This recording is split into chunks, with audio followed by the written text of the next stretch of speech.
Okay, Nick, now we are live here at Metropolitan.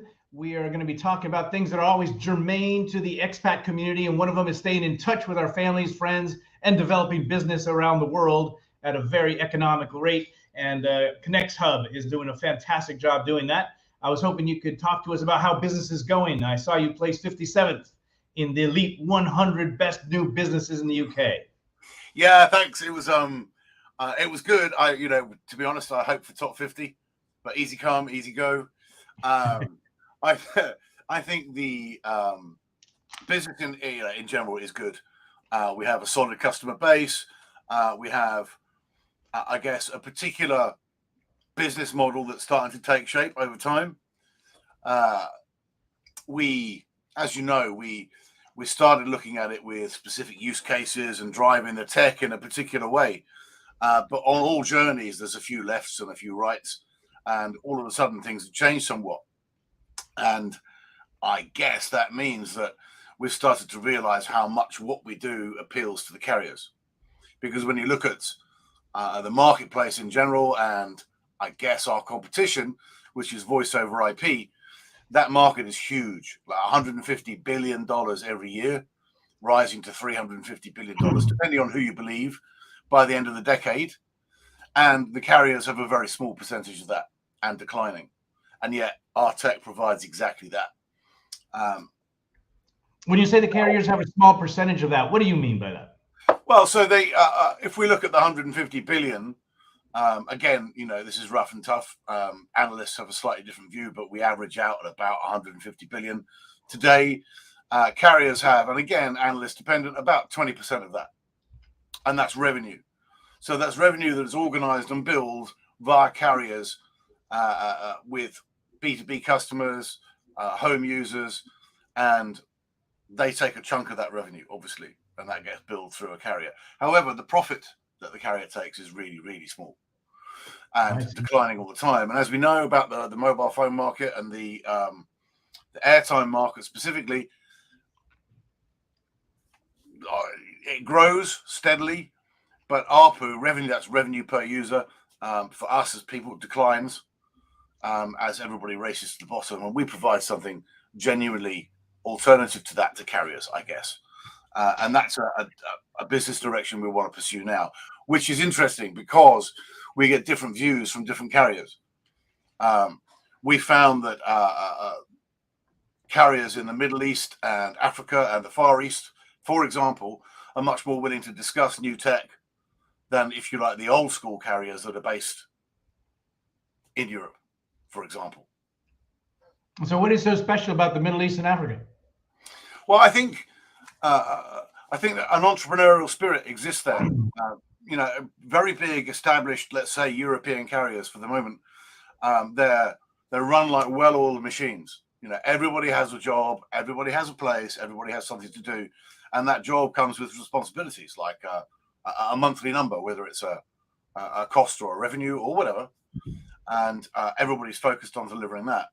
If you look at carriers that are fighting for emerging markets, on the other hand, behavior is very entrepreneurial, and they will look at your tech in with fresh eyes and say, yeah, actually, this is going to help us take business from X or help us take more and more business with Y. And we just find that we're getting much more traction much more quickly there. I see. Would it be fair to say that you're going to focus more on Africa and the Middle East than on Europe? Have you given up on Europe? I don't know. We haven't given up on it. I think it requires a different approach. So banging your head on the desk and demanding to know why gigantic carrier A won't talk to you because you're a scale-up business and everybody there has a job is pointless. And I think what we need to do is focus on slightly more or much more disruptive and agile organizations, which exist in different parts of the market. So I guess we'll probably look at those disruptors. They tend to be slightly smaller, I think, and look at those that aren't fully invested in just offering variations on fixed line and broadband and mobile. And I think that's the key. So we've got a few targets in mind now, one of which is in Spain. We probably shouldn't talk about it yet, but providing really, really good value to the expat community, which is a group of people they serve already. So that's, I guess, what we're going to start chasing in Europe and how we're going to carry on the business there. Okay. And are you still offering any consumer products? Oh, yeah, sure. I think it's been a year now, Victor. I don't know if you knew that, since I've been involved with conXhub. And I think what we've tried to do over that year is to break the product down, because the tech is so strong. It's really easy to get lost in that. So we've tried to break it down with the individual user cases, as you know. So a VoIP calling is one, and we're going to persist with that. The idea of issuing young people in particular with a shield number, which allows them to interact with dating sites or couriers or online services, and affords a degree of protection from their own number. We're also chasing down landline cellular in terms of putting people's home numbers onto their mobiles. And there's a few other bits and pieces too, including expat calling, particularly. So you can call anywhere else pretty much for free using our service. We're probably going to carry on with that too. And in fact, it's going to be part of our offering to the more disruptive carriers. Okay. You've mentioned the MEA show in the past. Have you got any other recommendations for places that you're going to be going? Well, yeah, the show, funny actually, the Middle East show, I keep talking about that, but I want to come back to it again and again. And I think it was really small. So in comparison to Mobile World Congress, for example, in Barcelona, where you are, it's tiny, it's just a few rooms. But the attitude of carriers and other attendees there is remarkable, in that they're genuinely interested. They want to stop at every stand and talk to every exhibitor to understand what they're doing and what's changing in the marketplace. And I think what we enjoyed so much about it was the opportunity to get involved with carriers across Africa and across the Middle East in this particular case, because our technology is essentially, it's built on carrier tech.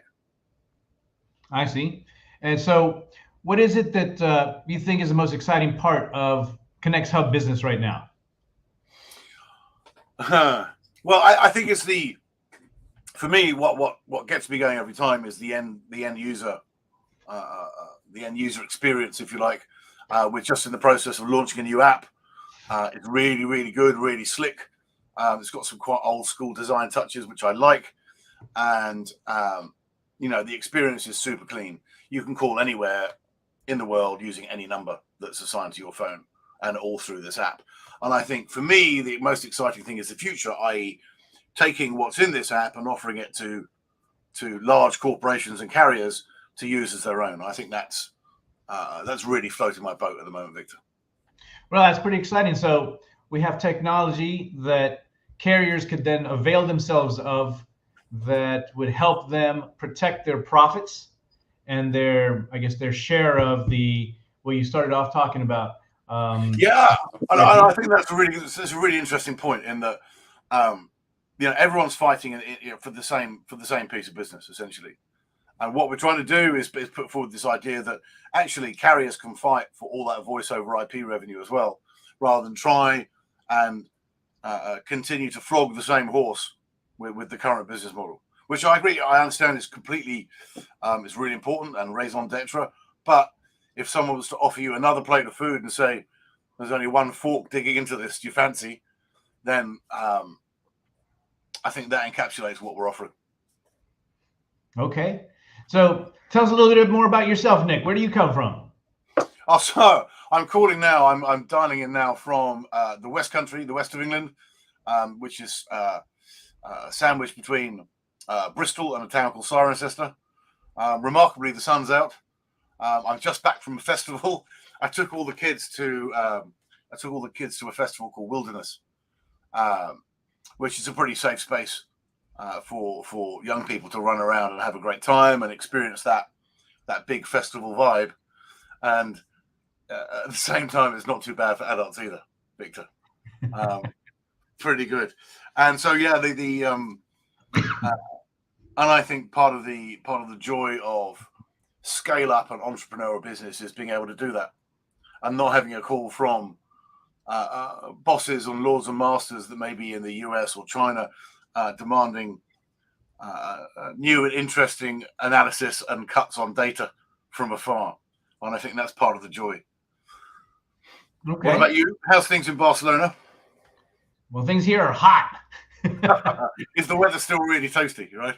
Well, luckily we're right next to the ocean, but no, things are booming in terms of business at Metropolitan, as well as trying to get people to understand the value of basically a shielded number, so that on your device you can have multiple phone numbers. Some people say that they understand what eSIMs are, but then when I ask them, they're not quite sure. But when you tell them you can have multiple lines on the same device, they seem to get it. And when they start to see how easy it is to call another person, perhaps an unlimited amount of times, and you can also have WhatsApp on this new line, so it's not tied to the other one. For those businesses who, I have several use cases, for example, where a couple of ladies that I know, they have their own businesses. They started WhatsApp with it, and now they would wish that they had another line that they could run their WhatsApp business from, separate from their personal one. And yeah, that's a really good point. And the eSIM thing is quite confusing. I think from a consumer's perspective, it's the idea that, oh, I don't need a physical SIM card anymore. That's what eSIM means. But the reality is, as you say, you can have multiple lines on any phone. The challenge with eSIM is obviously that you need to arrange those contracts or pay for those numbers with in a contractual way, by and large, because those numbers have to come from a carrier. Whereas the conXhub thing, what we do here is give you those numbers without contract, enabling you to swap them in, swap them out. With the shield number you're talking about, for example, if it's compromised in any way, then you can just call us and we'll swap it out and we'll change it for one number to another. If you decide you no longer need it because you're going to go and live on the moon, we'll cut your contract immediately and you're not tied in for 12 months. So we provide almost the same service, but much more flexible. Okay. Well, I think those are all the questions I had. I like doing these conXhub chronicles to see what you guys are doing. When are you next in Barcelona, or what other big fair are you going to be attending soon? So we're going to come down for the expat one. Really looking forward to that. In like every other telecoms company, we've got one eye on Mobile World Congress. It seems like a long time away, but it really isn't. It's going to be honest before we know it. But this expat one sounds exciting. Victor, what's the date and location of that?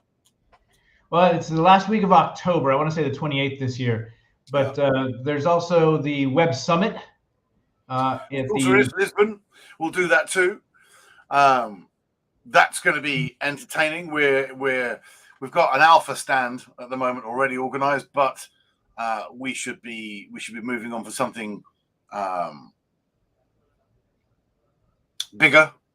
I think in time for the show, we're going to do something really exciting with a charity that looks after homeless entrepreneurs. It doesn't sound like there should be too many of them, but I think it's driven at homeless people that have great business ideas. But there'll be more details following about that soon.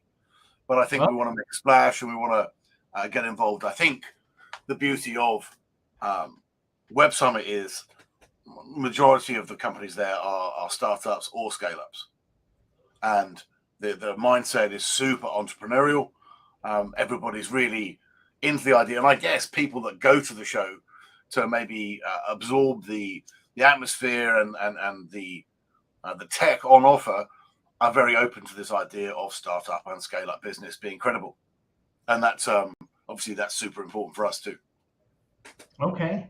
Well, that's all the questions I have, Nick. I guess we'll be talking at least once a month with you on these matters. And, that'd be great. And thanks for continuing to offer all this value to the expat community. It's a pleasure. Watch this space. I think by this time next month, we should have a very exciting collaboration to talk about. Excellent. Look forward to it. Thanks, Victor. All right. Have a good day. Good week.